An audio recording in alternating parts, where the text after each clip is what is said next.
January 24th, 1945, Houssen, France. The temperature is somewhere below freezing, and the ground is locked under a hard sheet of snow that hasn't melted in weeks. The air smells like diesel fuel and burning wood, and something worse, something that every man on that front line recognizes, but nobody ever puts into words. 6 Tiger tanks, 600 German soldiers, moving forward, fast. And somewhere between those two armies, in a shallow ditch barely deep enough to hide a man lying flat, there is a wounded American lieutenant with a field telephone pressed against his face, a spool of wire he unrolled by hand across 400 meters of open ground, and a Thompson submachine gun with maybe 1 magazine left.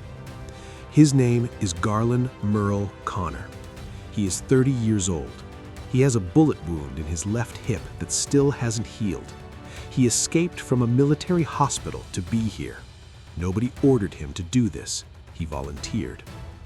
And in the next 3 hours, he will direct artillery fire with the calm precision of a man reading a map at a kitchen table, while German infantry closes to within 15 feet of his body, while grenades land close enough to throw dirt into his face, and while he makes a decision that no military manual teaches and no training can prepare you for.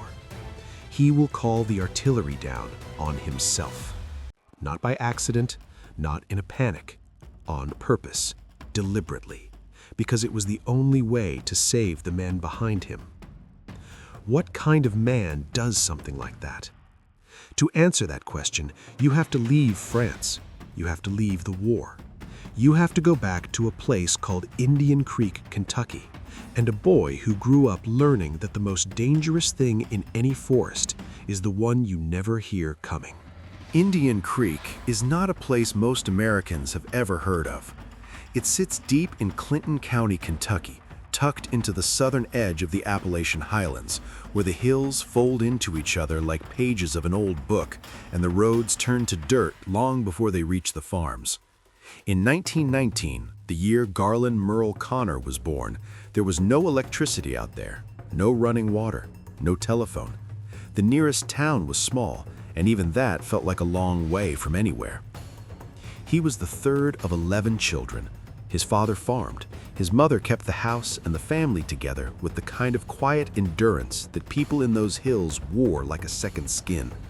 There was no room for complaint in a house that size, no space for weakness, and absolutely no guarantee that any given year would be easier than the one before it. The Great Depression hit Clinton County the way it hit every poor rural county in America, which is to say that for families like the Conners, the Depression was less a crisis than a confirmation of what life had always been. Garland left school after the elementary grades. There was work to do. What he learned instead, he learned outside. He learned it in the woods before sunrise, moving through the trees without snapping a single branch, reading the ground for tracks, understanding wind direction and sight lines and the particular stillness that settles over a forest when something dangerous is nearby. He learned patience the way hunters learn it, not as a discipline, but as a survival skill. He learned how to wait, how to stay completely still while the world moved around him, how to watch without being watched. His neighbors remembered him as quiet, not shy, not cold, just quiet. The kind of quiet that comes from a man who thinks more than he speaks and means everything he says. He was not the kind of person who needed to prove himself to a room. The hills of Kentucky had already done that work. By 1941, 4 of his brothers were preparing to serve. The world was already at war in Europe and in Asia, and even in a place as remote as Clinton County, people understood that the United States would not stay on the sidelines forever. Most Americans were still hoping they would. Most Americans were still telling themselves that whatever was happening across the ocean was not their problem. Garlin Conner did not wait to find out. On March 1st, 1941, 9 months before the attack on Pearl Harbor, 9 months before the draft would accelerate and recruiting stations would overflow with men who had no choice, he walked into a recruiting office in Louisville and enlisted. Voluntarily, without being asked. There was no dramatic speech about it, no recorded explanation, no letter home describing his reasoning. That was not how he operated. What the record shows is simply the date, the signature, and the unit assignment. The rest is silence, which, for anyone who knew Garlin Conner, was entirely consistent. He was 21 years old. He had never left Kentucky. He had never been on a ship, never heard artillery, never seen a city larger than Louisville. What he had was 2 decades of hard living in difficult country, a body trained by physical labor and early mornings, a mind sharpened by years of reading terrain and making decisions alone in the woods, and something else, something harder to name. A sense that some things are worth showing up for, even before anyone tells you that you have to. Before we follow Garlin Conner onto those beaches, make sure you're subscribed. This story is just getting started, and you don't want to miss where it goes. Fort Lewis, Washington sits at the base of Mount Rainier, where the Pacific Northwest sky hangs low and gray for most of the year, and the rain comes in sideways off the Sound. It was here that Garlin Conner was assigned to K Company, 3rd Battalion, 7th Infantry Regiment, part of the 3rd Infantry Division, a unit that carried a nickname earned in the First World War and would earn it again in this one, the Rock of the Marne. The 3rd Infantry Division would become one of the most decorated divisions in the entire United States Army during World War II. It would also suffer some of the highest casualties. The men assigned to it were not unlucky. They were simply sent to the places where the war was being decided, again and again, until it was over. Conner trained. He learned the language of modern infantry combat, the weight of a rifle, the geometry of a defensive line, the difference between cover and concealment, the way sound travels differently at night. Some of it came naturally, built on years of moving through forests and reading ground. Some of it was new and brutal and nothing like anything he had experienced in Clinton County. On October 23, 1942, he boarded a ship and left the United States. He would not return for nearly 3 years. He arrived on November 8, 1942, as part of Operation Torch, the Allied amphibious invasion of French North Africa.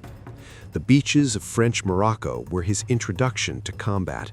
The sound of live rounds fired with the intent to kill, the particular chaos of men trying to move forward while other men are trying to stop them, the gap between everything training had prepared him for and everything it had not. He crossed that gap the way he crossed most things, without ceremony, without hesitation, and without much to say about it afterward. North Africa was the beginning. It was where the 3rd Division learned, in the most direct way possible, what this war was going to cost. It was where Conner began building the kind of experience that cannot be taught in any training camp, the knowledge of how he himself behaved when the world around him was coming apart. He behaved, it turned out, like someone who had been preparing for exactly this his entire life. Between November 1942 and January 1945, Garlin Conner fought in 10 separate campaigns across 3 countries. He made 4 amphibious landings, each one a controlled act of organized violence, stepping off a boat into water and fire and the complete uncertainty of whether the ground ahead would hold. He was wounded 7 times. 7. In a war where a single wound sent most men home, Conner returned to the line each time, sometimes before his body had finished healing, always without being ordered to. To understand what happened on January 24, 1945, you have to understand what the years before it looked like. Sicily came in July 1943. The 3rd Division landed at Licata on the southern coast of the island, fighting through terrain that was hot and rocky and unforgiving, up roads that wound through hills designed by geography to favor whoever was defending them. It was in Sicily that Conner earned his first Silver Star, an award given for gallantry in action against an armed enemy, which in practice means a citation written by someone who watched you do something that most people would not do. He would earn 3 more before the war ended. Then came Italy, and Italy meant Anzio. The Anzio beachhead, established in January 1944, was supposed to be a bold flanking maneuver that would break the stalemate in the Italian campaign and open the road to Rome. What it became instead was one of the most sustained and savage pieces of fighting in the entire Western theater. A beachhead roughly 15 miles wide and 7 miles deep, surrounded on 3 sides by German forces who spent 4 months trying to push the Allies back into the sea. The men on that beachhead could not move. They could not advance, and they could not retreat. They lived in ditches and foxholes and ruined farmhouses, while German artillery worked over the same ground every single day. The casualties were staggering. The psychological cost was something that medical language of the time had no adequate words for. Conner survived Anzio. He was wounded there. The records are incomplete because of a 1973 fire at the National Personnel Records Center in St. Louis that destroyed millions of military files, including most of his. But the evidence of what happened to his body over those months is written in the accumulation of Purple Hearts and medical reports that survived. He was commissioned as a field officer at Anzio, promoted not in a ceremony, but in the field, in the middle of a campaign, because the army needed men who could lead, and he had already proven that he was one of them. After Italy came southern France. In September 1944, the 3rd Division pushed north through the Vosges Mountains, dense forested highland terrain where the fighting was close and cold, and where every tree line could be hiding a German position. By this point, Conner had been in continuous combat for nearly 2 years. He had crossed beaches under fire, survived a 4-month siege, pushed through North Africa and Sicily and Italy, and now he was moving through France in autumn, watching the mountains ahead and the sky closing in with the approach of winter. He was still there, still moving forward, still the quietest man in any room, still the one his commanders could trust to go forward when forward was exactly where nobody wanted to go. By January 1945, the war in Europe was approaching its final phase, but the Germans were not finished. Hitler had ordered a series of desperate counteroffensives designed to buy time, break Allied momentum, and demonstrate that the Wehrmacht still had the capacity to strike. In Alsace, along the Franco-German border, those counteroffensives produced some of the bitterest fighting of the entire winter. The ground was frozen, the forests were full of snow, and the German army, despite everything, could still put together a coordinated assault when it needed to. Conner was in a military hospital when January 24th arrived. A bullet wound to his left hip, one of the 7, had finally forced him off the line. He was supposed to be recovering. He was supposed to be resting while his body did the work that bodies need to do after a round of ammunition passes through them. He left anyway. He signed himself out against medical orders and made his way back to his battalion. Nobody sent for him. Nobody called him back. The wound was still there, still unhealed, still the kind of injury that military doctors write paperwork about. He came back because his men were there, and because what was coming toward them on the morning of January 24th was something that would require every experienced soldier the battalion had. The German attack that morning was not a probe or a skirmish. It was a full assault, coordinated and deliberate. 600 infantry soldiers, supported by 6 Tiger tanks and additional tank destroyers, moving against an American line that was stretched thin and outnumbered. The Tiger was the heaviest and most feared German tank of the war, built to absorb punishment that would destroy lighter vehicles and to deliver firepower that can stop an infantry advance cold. 6 of them, moving together with 600 men behind them, was not a tactical problem. It was a potential catastrophe. The battalion's left flank was the point of maximum pressure. The Germans had identified it, they were pushing against it, and if it collapsed, the consequences would ripple through the entire American position. If you've made it this far, drop a comment with just one word, the first word that comes to mind when you think about what this man is about to do. Someone needed to go forward. Someone needed to get eyes on those tanks, on that infantry, and direct fire with enough precision to stop the advance before the line broke. Garlin Conner looked at the situation and reached for a spool of wire. Nobody ordered him to do it. That is the first thing to understand about what happened next. There was no commander who pointed at Garlin Conner and told him to pick up that wire and move. There was no protocol that required the battalion's intelligence officer, a man still carrying a bullet wound in his hip, to volunteer for a forward observer mission in the middle of a full-scale armored assault. What happened on the morning of January 24, 1945, was a choice. A completely voluntary, clear-eyed, fully informed choice made by a man who understood exactly what he was choosing. He gathered his equipment, a field telephone, a radio, a Thompson submachine gun, and a spool of wire, 400 meters of it, that he would unspool behind him as he moved, laying a communication line by hand across open ground that German artillery and infantry were already working over. Then he ran forward.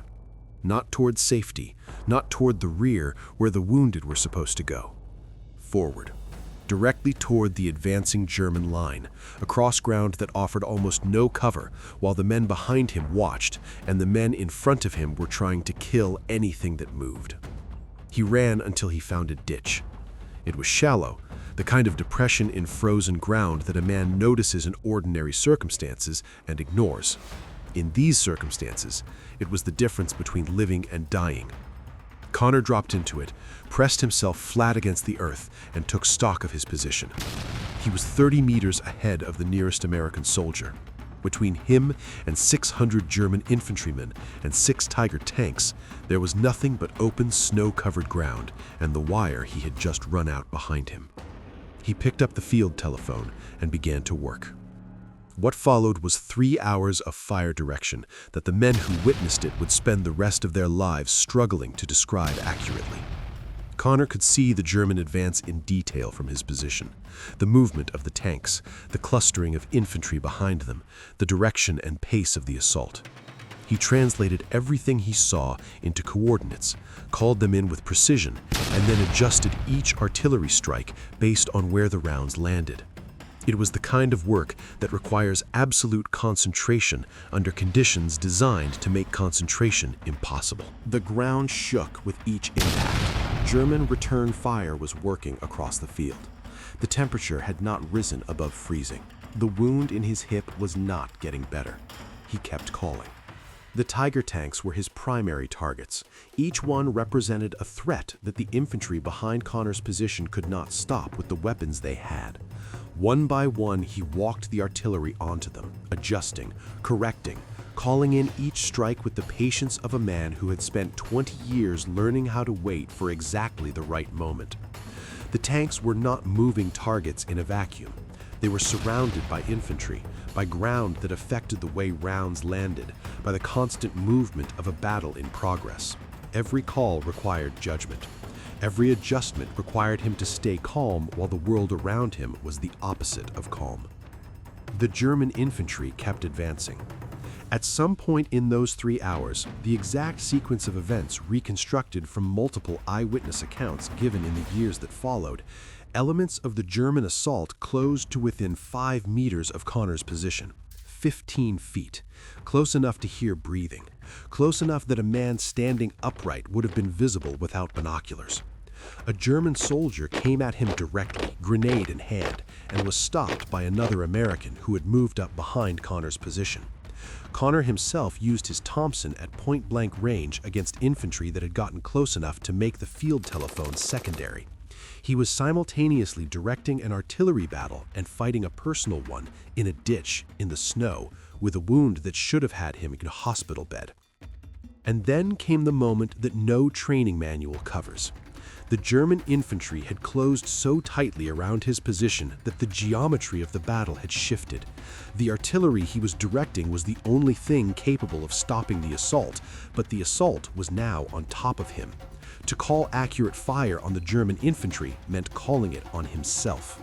There was no angle that solved the problem differently. There was no adjustment that kept him safe and stopped the attack at the same time. He called it in anyway. First Lieutenant Harold Wigetman, the battalion's S3 officer, watched what happened from the American line and later gave a sworn statement that became part of the Medal of Honor proceedings. His words are worth quoting exactly. With icy self-control, he continued telephoning his directions, though he must have seen that the Germans would kill him before he could rise. Icy self-control. Not heroic frenzy, not blind courage, not a man who had stopped thinking clearly because the situation had overwhelmed him. A man who saw exactly what was happening, understood exactly what it meant, and made a precise and deliberate decision to accept his own likely death in order to do the job that needed doing. When the artillery stopped falling and the smoke began to clear, the assessment was this: 50 German soldiers killed, more than 100 wounded, and all 6 Tiger tanks destroyed. The left flank held. The battalion line did not break. In the ditch, covered in snow and dirt and the debris of 3 hours of sustained combat, Garlin Murl Conner was still alive. Nobody could fully explain how he survived. The artillery he directed had landed close enough to kill. The infantry had been close enough to touch. The wound in his hip had been open and unhealed before any of it started. The temperature had been below freezing for hours. By every reasonable calculation, Garlin Murl Conner should not have walked out of that ditch. And yet, when the firing stopped and the German assault had finally collapsed into retreat, he was still there, still in the ground, still holding the field telephone, alive in the way that men sometimes survive things that have no clean explanation. He stood up. He brushed the snow off his uniform. He said very little. The men who watched him come back across those 30 meters described the same thing in different words, a kind of disbelief that settled over the line when they realized what had just happened and who had just done it. These were soldiers who had been fighting for months, men with their own experiences of combat and their own understanding of what courage looked like in practice. What Conner had done existed in a category that most of them had no previous reference point for. His commanders understood it immediately. Major General Lloyd B. Ramsey, who commanded the battalion and watched the action unfold, would carry what happened that morning with him for the rest of his life. Decades later, in 2006, he put it in writing. One of the deepest disappointments of my career is not having gotten the Medal of Honor awarded to the most extraordinary soldier I ever had the privilege to command. That sentence, written by an old man looking back across 60 years of military service, says something important, not just about Conner, but about the weight of what Ramsey witnessed on that frozen field in Alsace. For the action at Houssen, Conner was awarded the Distinguished Service Cross, the second highest military decoration in the United States Army, given only when the evidence of valor is overwhelming and undeniable. He also carried out of the war 4 Silver Stars, at least 3 Purple Hearts, a Bronze Star, and the French Croix de Guerre. His total decoration record placed him among the most decorated soldiers produced by the entire conflict. He accepted the citations, he attended what ceremonies he was required to attend, and then, when the paperwork was done and the formal recognition had been given and received, he put everything, every medal, every ribbon, every document, into a cardboard box. He closed the box, he put it in a closet, and he did not speak of any of it again for the rest of his life. He came home in March 1945. His honorable discharge came on June 22nd of that same year. And Clinton County, Kentucky threw him a parade, the kind of homecoming that small towns give their sons when those sons have done something the town can barely comprehend. Alvin C. York came to that parade. If that name means something to you, it should. Sergeant York was the most decorated American soldier of the First World War, a man from the Tennessee Hills who, in October 1918, almost single-handedly captured 132 German soldiers and became a national legend. York drove to Clinton County to honor Garlin Conner personally. One Appalachian soldier recognizing another across the distance of two different wars.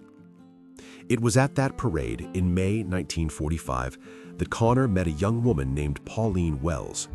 He married her on July 9th, 6 weeks later. Then he went back to farming. Tobacco and cattle, Clinton County. The same hills where he had learned to move through the woods before sunrise and read the ground for tracks.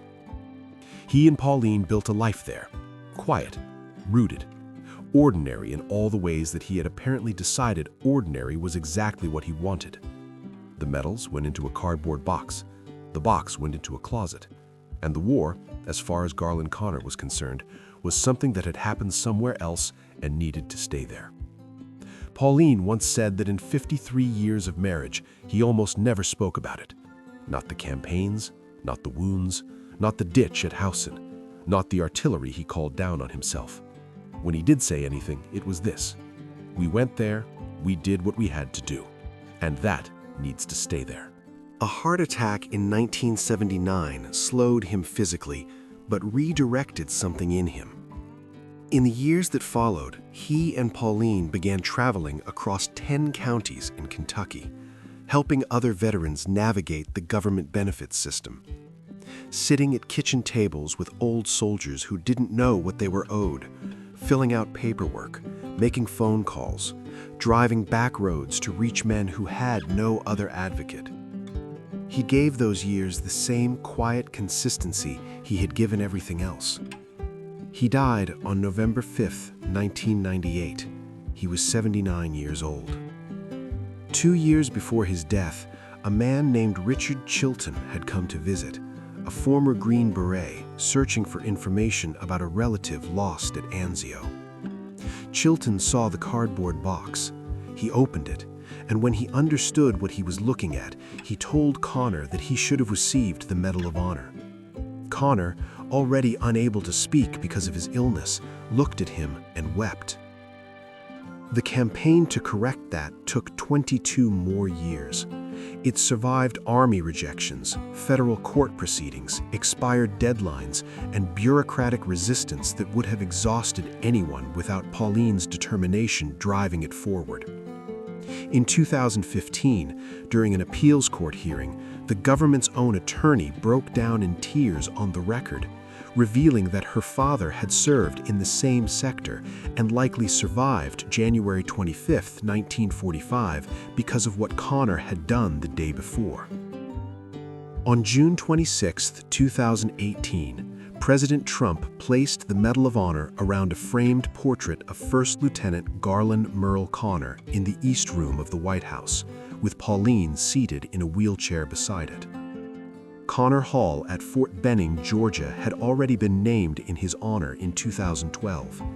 His grave is in the Memorial Hill Cemetery in Albany, Kentucky, the same county where he was born, where he farmed, where he kept his silence and helped his neighbors, and asked for nothing. 2 days after the action at Houssen, 8 kilometers away, a soldier named Audie Murphy performed the act of valor that would eventually make him the most decorated American combat soldier of World War II and launch him into a Hollywood career. Both men served in the same division. Both men fought in the same frozen corner of Alsace in the same week of January 1945. One became a movie star. The other went home and grew tobacco and put his medals in a box. Garlin Conner never needed the world to know what he did. He already knew, and for 53 years, that was enough. If this story moved you, subscribe, because next week we go back to that same frozen week in Alsace and tell the story of the man who fought 2 days later, 8 kilometers away, in the same division. His name was Audie Murphy, and his story is unlike anything you have heard before. If you want to leave something in the comments, answer this: would you have called that artillery strike on yourself? There is no right answer, but the question is worth sitting with.